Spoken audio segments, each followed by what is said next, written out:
All right, welcome back to the Golf Podcast. This is episode number 76. We're back after a brief break last week. The week before, we talked about how to get rid of those first tee jitters. So I know if anybody is struggling with that, a little bit of nervousness on the first tee, definitely go back and check out episode 75. But this week, we're going to talk about Mike's three favorite techniques for warming up and a little bit for just practicing on the putting green. And these are ways, Mike, this is ways you've used to really help improve your putting game, right? Yeah, absolutely. I mean, I'm always talking about fun little games that I create in my head, Frank. And believe it or not, they've helped because it actually keeps me focused. It teaches me the right way to practice. So I do it both on the range, on the putting green, around the chipping green, and I think I have a couple of fun, good quality games or tips you could do, to kind of help focus in on putting and really getting the free putts down to two and ones. Yeah, and it puts a little bit more fun into the practice hmm too, if you can kind of create games for yourself and things like that. Because I know obviously on the putting green too, it's something that it can get a little bit boring at times if you're just out there, putting the work in. But doing these types of things, it does that. And the other thing I like that it kind of replicates that pressure we talk about. We talk about that a lot in the show. We've actually got a couple of great articles coming to the site soon by a couple of guest authors. I don't want to give away too much, but we'll be able to see that coming up soon. Just talking about the importance of simulating that pressure on the course and how to do it. So we'll definitely talk about those more when they come out. We've also got a great article on this that's going to go through everything that we're talking about, all the different three drills that Mike's going to review, and that I'll link to in the show notes. So you can get to that by going to golficity.com/episode 76. So, if you're, like I always say, if you're driving or something like that, and you want to review this later, or if you even just want to print the page out and bring it with you when you go to the putting green so you can remember what to do, we have it all there. But we're going to definitely go over that. Before we jump into it, Mike, you got anything new on the schedule? Going to play any new courses, anything like that going on? Yeah, in fact, I've been playing a lot of new courses. I've been spoiled. I've been invited out. I've been to some great country clubs here in New Jersey, and going to play one in Alpine, New Jersey next week for an outing. And so a lot of cool new courses coming up. The game looks good. I mean, it has its good days and its bad, but it looks good. And I'm excited to talk about this tonight, Frank, because it's something I've been struggling with. So maybe it'll fuel me to get back out and practice putting. Well, and you know what? One thing I like about putting too and practicing it, although it may not be as, you know, sexy, so to speak, as going to the driving range and working on the long game. I think putting is one of those areas where you can see the most improvement the quickest. I would say hmm it's between that and chipping. For me, one of the Sure. fastest places that I saw some really great improvement was just by spending a week or two just focusing on practicing my chipping, and then just the fact of putting from a little bit closer really just changed the actual scorecard. So whereas I feel like I can put a lot of time in working on some other things like the driver or the irons or something like that, and you start to see that slow improvement, I think one of the best places for that fast, quick improvement in your game is when you get out there and just work on your putting and something like that. Because when you see those putts start dropping, I mean, that's when the score really is moving. I mean, we see it every week on the PGA Tour. Look at these Yeah. guys who are winning. It's the guys who are putting. I mean, it's Yeah. that simple. I mean, I hate to break it down to just that, but what was it? We were talking about in one of the fantasy posts. We were talking about last year when they had that.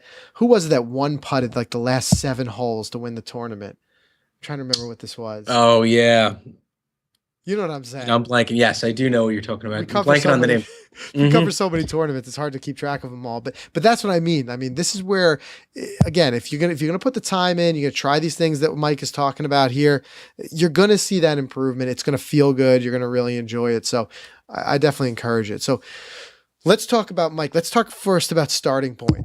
And in the article that you wrote for Golficity, which I'm going to link to, discussing this exact topic, you talked about how, you kind of came to a quick conclusion that you were a lousy putter, hmm right? So you want to talk about that? How did you kind of figure that out? Yeah, sure. I mean, and actually, Frank, I owe a lot of this to the keeping of the stats, the Nike 360 app, things like that, because I actually went back and studied it. I actually did I did the homework, and so I went back and I noticed, I'm like, wow, green and regulation, green, there's another one, there's another one. All right, 6 or 7 that round, great. I'm hitting greens. Um, and I'm just like, why am I still shooting pretty terrible scores? And I looked and I noticed the putts were just way too much. So I had to figure out a way to, just focus on that. Stop going to the range. And it's funny, I wanted to put this in the article. I wanted to write one way to become a better putter is to become a better chipper. A Yeah. better, because like you were just talking about it, because it's easier said than done. If you put the ball within a foot from the hole, you just have to make a short putt every time. So, but I laughed about that. But I wanted to be more serious about it and say, hey, listen, we go to the range, we go to the complex, the golf course that we go to, and do we really practice it? And I got to think a lot of us, the only time we're practicing putting is right before the round, right? You throw a couple balls on the green and, you're hitting a couple, you're waiting for your tee time. It's in 8 minutes from now, so you're rushing to do it. It's not practice. In my book, that's not practice. That's the only thing I was doing. So, brought me to the conclusion, I got to focus more. Well, that's an important thing to define too, because I think you hit the nail on the head. It's when you go there right before the first tee, it really isn't practice. It's warm up. That's you're using that time to kind of get an idea of how the ball is rolling that day, if the greens are fast or whatever it may be. And I like to use the time, like I've talked about before, just to nail a couple short putts just to help build that confidence before you go out. But it's not true practice. And we talked about before dedicated practice. Like practice has a purpose. You have a method that you're using, and you're doing that. You're not just throwing some balls down, like you said, 8 minutes before your tee time and putting them. But one thing too, before we even jump into all these different methods you have here, another thing to outline is, like you said, the stats are so important. I mean, it's really important. One key stat, and if you don't even track that many stats, one key one that you can do, and this is a tip that actually a guest we've had on the show multiple times, Kyle Alderink. I don't remember which episode it was, but he said this specifically, that one of the first stats that he has his students do is just keep track of that first putt distance. And that could be just, something that you just kind of eyeball it. You don't have to break out a tape measure here. But what that tells us is a couple things. A is how your approach game is. If your first putt distance is very long, you got to work on the short game, chipping, whatever, long, short irons into the greens, whatever it may be. But what I like about that stat too is, until you start to get that part of your game better and you're shortening that distance, you can kind of get an idea of where you want to practice your putting. Because if you notice, I'm averaging that my first putt distance is anywhere between 10 and 12 feet. Well, then you also have a nice starting point for your practice on the putting green. You can say, I want to practice that putt a lot, because that's where my game is at right now. So I'm going to be faced with that putt a lot, that distance. So let me try that, and hopefully you work that closer and closer. But in the interim, you're able to putt from where you are. So that's an important one to do. So, okay, Mike, the first thing you talk about is the gate drill. Now I'll let you describe what this is. Yeah, sure. I mean, we've seen this on TV. You see the pros on the practice green. They put 2 tees down about the little bit longer than the length of your putter shaft. So not shaft, the putter head. So basically, you're just kind of sweeping the club through the tees and hitting the ball into the hole. Tiger does this all the time. We have a video on the article that shows how to do it. Basically, Frank, this is this has been so helpful for me, because believe it or not, it's like the quickest act of muscle memory in this game that I kind of go through. I am so consistent now with that slow back and forth movement. I find myself standing in my office when I'm on the headset on my phone, and I'm just making the putting grip, no putter in my hand, and I'm just doing that. And when I transition it out on the course, I'm having much, smoother strokes back and through the ball. It's made a ton of difference. Yeah, and if you're a beginner starting with this, the best way to do it is just put your putter head down on the ground, and then place 2 tees, one at the the very toe, one at the very heel. I think a good place for people to start, if you're very new to this, is give yourself a little bit more room, maybe 2-3 inches on each side, and then the idea is to slowly work your way down. And where the pros are, I mean, that tee is just like a hair outside the toe and outside the heel. So the only way to get through that gate, that's why they call it the gate drill as you putt, is to go through perfectly. And the important thing to this too is, and remember why we're doing this, is because you want to hit dead center on that club face, just like with any other club. You want to hit dead center, because if you don't, you're not going to get a true roll. So one of the things, Mike, what's more demoralizing really, you get this, when this happens, is you feel like you read the putt well, you feel like you put the right speed on it, but then you kind of just hit it off center. You hit it towards the heel or towards the toe, and the putter head kind of opens up or closes down because it makes contact, and and the ball goes off. And I mean, that's one of the worst things. So in order to put a true roll on it, you got to do something like this. So start with them a little bit further out the tees, and then just work that gate closer and closer, and just putt a ball to the hole. Maybe start like 3-4 feet out and just focus, like Mike's saying, just swinging through that gate. There are other tools out there too. Mike, way back, we had a review that we did for the dead aim putter. Brian McLean, who writes for us once in a while, he actually reviewed that, and same type of thing, same concept. There are putting aids out there. What I liked about that particular one is it came with that center strike clip, but there are other tools out there. I mean, that's just one of them, and these are things that you actually clip onto your putter face, and it has the same effect. So essentially, if you don't hit dead center, you feel it because it hits that device that's on your putter. So there's a number of ways you can do it, but I mean, it costs you nothing. It's simple and easy just to put those tees in the ground. That's why I do like this drill. So that said, Mike, as part of your practice, how much time do you usually devote to something like this? All right. So if I'm going to put my putting practice, let's say, Frank, a half hour. We can all find a half hour to putt. I always say just on that day, ignore the range in general. Maybe just walk from your car to the putting green with your putter, and that's it, and a sleeve of balls. But I think 5 minutes on the gate drill is appropriate. I think in that time, I mean, you're gonna get the lie quickly. So I mean, the read of the green quickly. So you'll probably make 40 putts in 5 minutes. But it's not about making them. It's about just focusing on getting that smooth stroke down. And I think 5 minutes, Frank, is good enough for this. Yeah, I mean that's right. You got to have a real goal for your practice. And I think here, more even like you said, than making the putt. I mean, this is a drill essentially you could do without a ball. But, it's the main thing is you want to see if you can make whatever it may be, 10, 12, 15 in a row where you are able to do your putting swing, put your putting motion through that gate without hitting either one of those tees. And once you feel like you've got it down, move on to something else, and you can always return to this drill every once in a while. Okay, so speaking about moving on to something else, what's the next kind of thing that you do during your putting practice?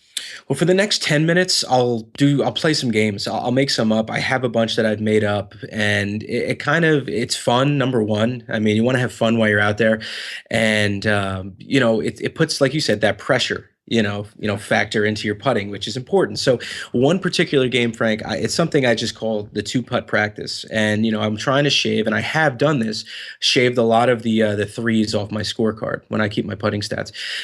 And how I do is I just take about 10 balls or 5 balls, whatever it is. I put them in a straight line, and I'll hit all of them to the hole, just try to kind of get them in 2 putts. And the goal is if it's 5 balls, I have to get all 5 in. And we've talked about this before in 2 putt, or I can't move on to the next hole. And I do that for the next 10 minutes. And the goal for those 10 minutes is to move on to as many holes as you can. So now I created this fun little game. Right. Maybe at the end of the day, I was like, I moved on to 8 holes that day. I must have been on, and then the next day I only had 4, it was a bad day. So, it gets kind of cool and fun out there. And I do that for about 10 minutes. And I like that. That's also a way to quantify your progress. Like you said, right. Like I did 8, then 10, and then just keep kind of setting these little personal goals for yourself. So this is something that is a great idea too, especially going back to what we talked about earlier with the whole idea of if your first putt distance is quite long, this is a great thing to try because if you can feel confident that even though your first putt distance is 15, 20 feet, you're 2-putting it every time because of this drill. Well, there you go. I mean, you're really going to be helping your score there. The other thing that I like that you mentioned in the article is how you actually will sometimes take 10 balls and kind of line them in a straight line. And the reason being is it forces you to have a little bit of a different angle on the putt each time. So the break is slightly different. So you kind of force yourself, because I see that a lot of times where guys will drop like 5 balls down directly in front of them and putt. But I like the same line. Right. So, that's great in so much as that if you want to think like by like the second or third putt, you're nailing it because you know the line. But here, mixing it up, it forces you to also learn to read the green a little bit better as well. Yeah, absolutely. I mean, I think those 2 drills are a great warm up. I mean, because, I look at the next drill that I do for the last 15 minutes as, you get there, the gate drill is a little bit of like your stretch. And Right. then the game is like your warm up on the range, and then the last 50 minutes you actually go out on the course and play a full round. But in this case, you're playing a full round on the putting green. Okay. So what I do here, which is pretty cool, it's you could take a small piece of paper, or you could just grab an extra. If you're at the course, grab an extra scorecard. It's probably the easiest thing. It's kind of cool. Just fold it up, put it in your back pocket, and just play a game. I mean, there's probably what, 5, 6, 7 different holes on a practice green. Yeah, easily, right. And most of the time they're not overly packed. Maybe some days they are if it's a nice day out. But if you can move around the green and kind of make like an 18 hole, or if it 9 holes, whatever your time is, if you can get it done earlier, quicker than that, you can. But just play a game and just try to, I don't know, try to get a 36. Or if you're playing 18 Right. holes, just say, I have to 2-putt every hole for this 18-hole game I'm playing. It's only going to take 15 minutes. And, you can walk away saying, I just put in a killer 30 minutes of putting today. Right. And You're going to feel fun good while about you it. did it, right? Yeah, you had fun, and you're going to gain so much confidence the next time you're putting, especially those 16-footers that are up, down the hill, huge slope. You're just going to feel you're going to feel more confident. You're going to play a lot better. And you know what? You don't even realize sometimes, because you're having fun doing it, that you are simulating that pressure. So, Right.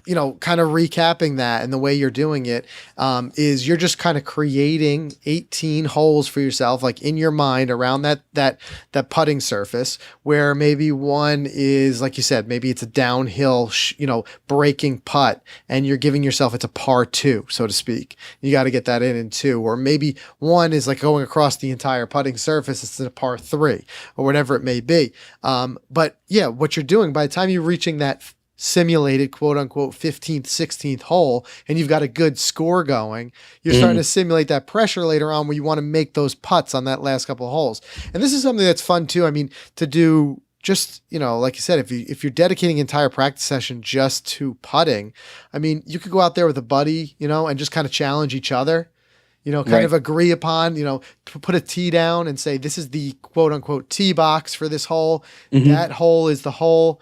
Let's see who can do it in less putts, and then move on to the next one. And then maybe one hole you alternate, one hole you create and the other one your buddy creates, and you got to kind of challenge each other. There's a lot of ways you could do it, and you can have a lot of fun on the putting green for sure.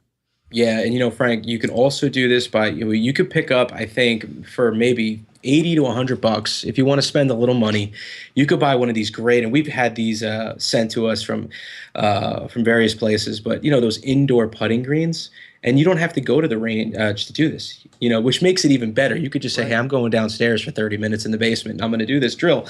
So it's not going to have the same types of breaks, things like that, or but you could still go through the motions. Right. So there's a lot of ways to have fun with it. I mean, even if like you want to entertain like the kids, so to speak, bring your daughter out there and let her putt around a little bit while you do, and you have a fun time out there. But at the same time, you're actually practicing your swing and you're getting some putting in. So whatever it takes to do it, and make sure you're out there practicing it. But the most important thing, what this all leads back to, is 2 things that I say are the most important when it comes to any type of working on your game. It's is to actually dedicate time for practice.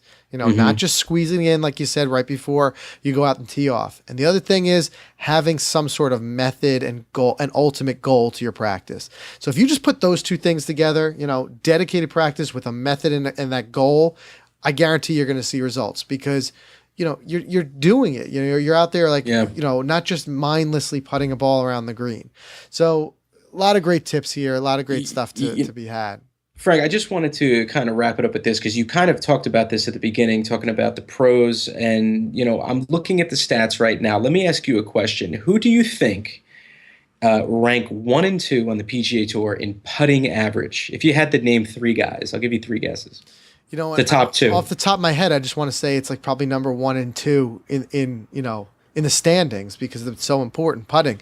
I don't normally though think of Spieth as an outstanding putter, but he's been playing better. Is he one of them? He's number 1. Okay, see, there you go. Well, his putting's been on fire, and number That's 2 true. is Dustin Johnson. So you look at these guys, and you're like, okay, they're the hottest players on tour, and right now, or 2 of the hottest players on tour. And I look at their greens in regulation. Spieth tied for 53rd, and Dustin Johnson 91.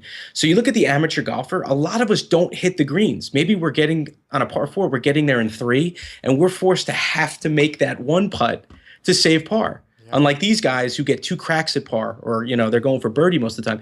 We don't have that, and that's why putting for me, it got more serious in my routine, and that's what sparked me. I was looking at these stats, and I was like, I have to get better at putting. I have to par more holes. Right. I mean, even outside of that, even when it's just you're playing, like I said, like informally in your golf league or with your buddies, who's the one that is always beating guys up? It's the one who's sinking all their putts. You know what I mean? It's not the guy who necessarily is always, hitting those greens in regulation. I mean, of course, that's a very important thing. But there's a lot to be said for that guy who can confidently drill one putts, 20-30% of the time and 2 putts the rest of the time. That's a big deal, without a doubt. Absolutely. Yeah. It's funny, though, you say that with Dustin Johnson after the only thing we can remember about his putting game was those misses. Yeah. That's the last putt we saw. Right, exactly. But there's something that got him there, too. So don't forget that. Right. But, there's the importance of making sure you're used to the pressure. That's for sure. Although none of us will ever feel quite that pressure. But that pressure, absolutely. We're worried about, sinking it and getting that sandy so we can get a buck from our buddy. Yep. Not a couple $1 million in a U.S. Open title. All right. So, Mike, you have anything else you want to add? Nope, that's it. I'm going to focus on this. I'm going to maybe do 1 day a week of this drill. That's all. I think that's all you need. And then 1 day a week of chipping. I'm going to bring some of my ideas to the table with that pretty soon. I think that's an excellent approach. Like I said, me personally, the most improvement I ever saw was just working on that chipping constantly. So again, we're going to link to all this stuff, and we have a breakdown and even more of it, descriptions and videos of everything we talked about here. How to perform the drills, a lot about that gate drill, especially because they're like I said, it's a simple drill, but it's very important. So there's a lot to it as far as that goes. So we'll link to all that. You can get to that by going to golficity.com/episode 76. Remember to subscribe to us on iTunes, Stitcher, Spreaker, wherever you listen to podcasts. That way you'll get alerted every time we have a new episode that comes out. And you can also follow us on our YouTube channel. Subscribe to us there. We've been posting all of the episodes, all the video from the episodes right onto YouTube, and that usually comes out a day or two before it hits iTunes. So it's a good way to get the show a little bit earlier than everybody else. So that's the ways you can get in touch with us. We've got a lot of great shows coming up. We're going to be, Mike and I are just talking about how excited we are. We're going to be at the Barclays again coming up, covering that. So we're going to be doing everything we can. We got a kind of a packed schedule that we want to get done while we're there, but we're going to try to do another episode from the Barclays so we can kind of cover what's going on. We talked in the last one way back last year. We talked about everything we learned just from watching the pros practice. And one thing that Mike and I like to do, we like to go in those early practice rounds because I feel like, the excitement of going to the actual tournament is great, but there's a lot to be said for what you learn just seeing how the pros practice and putting some of that into your own game. So we're going to be covering that. We're going to be looking at their drills and try to bring some of that information to you. We've got some more guests coming, and we've got a lot more instruction coming up. A lot for beginners, too, that we're going to be working on as well. So that's everything we have. Mike, anything else on your end? No, hit them straight. All right, great. So we'll see you again next week.